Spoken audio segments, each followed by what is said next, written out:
Continuing our talk about the guidance of the Quran in rejecting wickedness, attracting goodness, pushing against and exposing innovation of the misguided in our time. That is the whole goal of this series of khutbahs, is to expose innovation and the misguided of our time and teach the correct guidance of the Quran and the Sunnah of the Prophet Muhammad, peace be upon him. We start talking about the divine guidance put in place to block and foil all motivations that lead to killing or taking life. And we discuss how and why the first door Islam closed is to forbid fighting and combating in the time of trials and disagreements. And we continue today our talk about the Quranic guidance to block all roads that leads to fighting and killing by commanding dialogue and discussion with civility, respect, graciousness among Muslims and among Muslims and non-Muslims. So this is the second guidance of the example that the Imam giving, how the Quranic guidance block all roads to conflict, all roads of killing. And the second one is to command dialogue, respect, and civility in discussions among Muslims and among Muslims and non-Muslims, all to avoid and escape the harm and the mischief of the devil, as his goal is no dialogue at all, or ruthless dialogue to create conflict and anxiety and ultimately killing and mischief. Allah subhanahu wa ta'ala said in Surah Al-Isra, verse 53, and this is Quran, it is not an opinion. It is not somebody coming up with a new idea. It's the guidance of the Quran, clear and free. And in verse 53 of Surah Al-Isra, and I'm making sure to mention the verse and the number, so inshallah you all can take it and reflect on it, so you know what the clear, unconfusing guidance of Islam, and you can differentiate between truth and evil.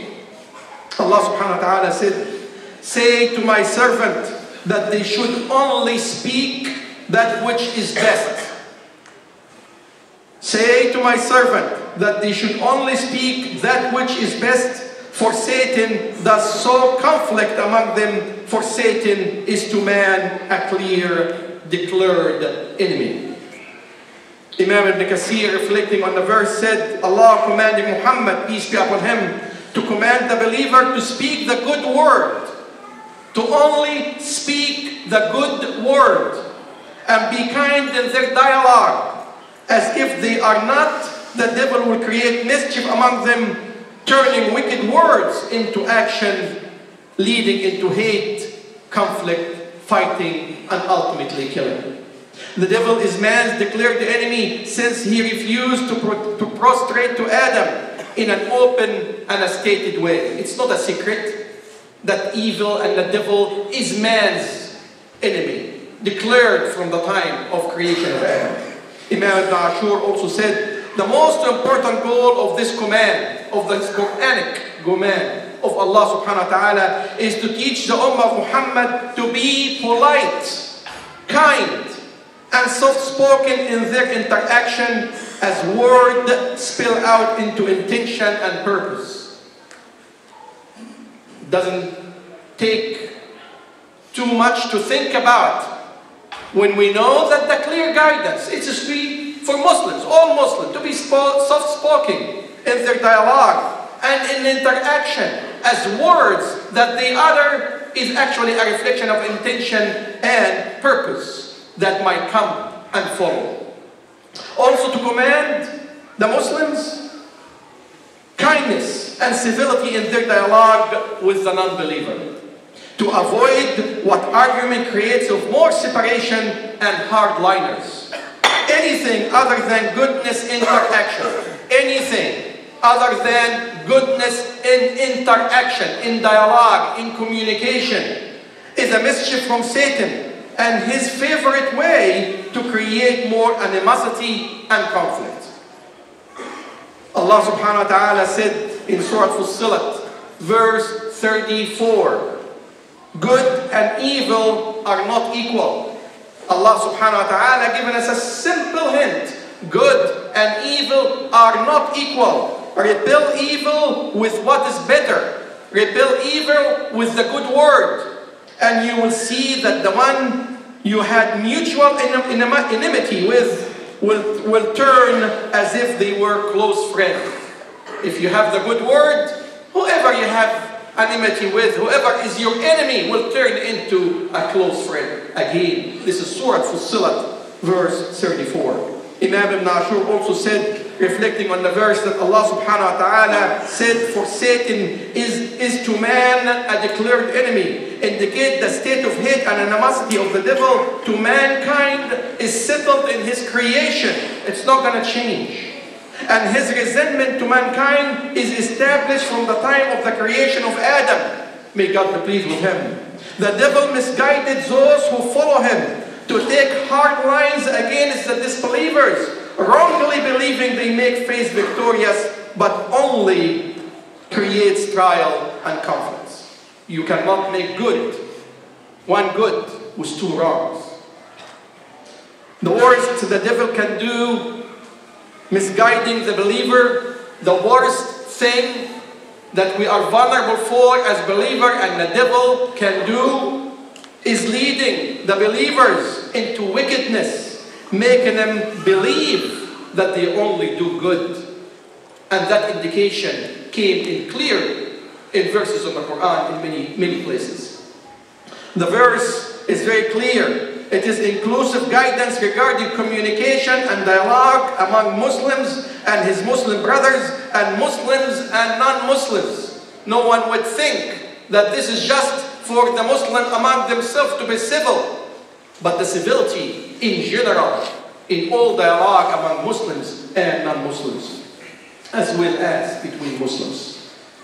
My dear brothers and sisters, following the same guidance of the verse, we find the saying of the Prophet Muhammad, peace be upon him, affirming the same command. In the Imam Muslim and At-Tirmidhi narrated on the authority of Jabir ibn Abdullah al-Ansari, may God be pleased with all of them, that the Prophet Muhammad, peace be upon him, said, the devil gives up that the believer would worship him in the Arab Peninsula, but he did not give up on creating conflict and mischief among them. The Prophet is telling us clearly, the devil gives up that any of the believer would actually turn to worship idols in the Arab Peninsula, but he did not give up in his hopes and action to create conflict and mischief among them, among the Muslims, among the believers. He accomplishes his goal by leading one to insult the other. Just one to insult the other with a simple wicked word. Creating clash among them, bringing hate, trials, and ultimately killing among them. Imam al-Nawawi said, this saying of the Prophet is one of his miracle because of what transpired in the past and what we see of division, conflicts, and killing now. What transpired in the time of Imam al-Nawawi and what we see among the Muslims of hate, conflict, killings. A conflict which can be started by a devilish spark from a corrupt media. Just a devilish spark from the corrupt media, tempting to boycott one another, leading to anger, fighting, and ultimately war and abuse. And the worst kind of abuse is the mental abuse that is practiced by the oppressive governments to confuse the truth. There is nothing worse than confusing the truth by this oppressor government, opening the doors to those who insult the faith and the true believer with their ignorance. When you put an ignorant in a form of an imam and try to insult Islam and insult the true believers, you create this confusion. And placing the scholars and the wise in the same basket with the uninformed and those who speak and want mischief. You confuse the truth. Very simple. Dear brothers and sisters, among the divine guidance to close all doors to conflict and killing is the guidance of the Prophet Muhammad, peace be upon him, forbidding a man to point a weapon to his Muslim brother. A hadith, a guidance of the Prophet, just not to even point a weapon to your Muslim brother, as the devil can thrust his hand, causing injury and murder. Imam Muslim narrated on the authority of Abu Hurairah, may God be pleased with him, that the Prophet Muhammad, peace be upon him, said, Whoever points a weapon to his brother, the angel will curse him until he stops, even if it is his own blood brother. The Prophet is not just talking about the brotherhood in Islam. He's even talking about a Muslim pointing a weapon to his blood brother. Explaining the reason of this command, it is narrated on the authority of Abu Hurairah that the Prophet Muhammad, peace be upon him, said, Let not any one of you point a weapon to his brother as he does not know. Maybe the devil would guide his hand, leading him to fall into a ditch of fire. The devil will take control of his hand to precede his intention, to precede his conscious mind, causing killing, causing harm, leading him into a ditch in the hellfire. The Prophet Muhammad, peace be upon him, when he gives you a command, he always explains it. And that is the explanation, the clear explanation. The Prophet is telling us the devil would focus his energy to guide the hand, inflicting harm, as the weapon would be faster than intention and wants. You're joking by a weapon pointing to your Muslim brothers, and you don't know where is the devil, where Satan is at, where his energy is at. Maybe it will guide your hand before your intention, before your thinking. Some of the scholars of the Maliki school of thought, in their guidance, cited this hadith of the Prophet Muhammad, peace be upon him, in preventing conflict and killing, as the Prophet said clearly, he does not know, the one who point the weapon into his brother's direction, he doesn't know, maybe the devil would guide his hand into killing, into harming his brother. The scholar said, this saying of the Prophet Muhammad, peace be upon him, is a confirmation of the sanctuary of the Muslim blood, and the law it forbid of making him afraid or taking a chance of inflicting harm to him. Any harm, any minor harm. Pointing a weapon to a Muslim brother earn cursing of the devil, of the angels, which only occur with truth, and he who does it committed an obvious unlawful act. When the Prophet clearly say that if you do this, you will earn yourself cursing of the devil, it is truth. And that's a clear forbidding for such an act. When the Prophet Muhammad, peace be upon him, said, even if it is his own blood brother, it is a loud signal and strong hint to the generality of what prohibited to be applied to everyone. When the Prophet say, even your blood brother, that means it's a loud indication that that forbidding of act is applied to everyone. Normally, a man would not point a weapon to his own blood brother in any serious way. It only happens in playing and kidding, and it is prohibited as it may create fear and harm. May create fear and harm. The Prophet Muhammad, peace be upon him, said, it is not lawful for a Muslim to make another Muslim afraid. It is not lawful for a Muslim to make another Muslim afraid. And the Imam alluded that just to bring fear to a heart of your Muslim brother is a big subject. And some of the scholars said, even if you hide his wallet away just to create some anxiety, that is prohibited. We're not talking even about killing. It is very clear, the guidance of the Prophet Muhammad, peace be upon him. Pointing a weapon to a brother is prohibited in kidding. So being intentional is obviously unlawful and more worrisome as if the intention is there, the result will be killing and taking life. Those who do that will always have constant cursing from the angels until they stop, as it is narrated in some of the saying of the Prophet Muhammad, peace be upon him. Imam al-Araqi, among the big scholars explaining the Sunnah, illustrated on the use of the word brotherhood by the Prophet Muhammad, peace be upon him.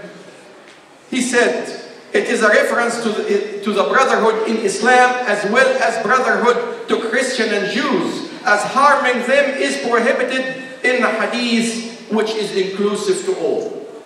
It's not only just among Muslims, but it's among Muslims and Christian and Jews and all who have the sanctuary of life, the sanctuary of preserving life. And that was the subject of the first 3 khutbahs of this series.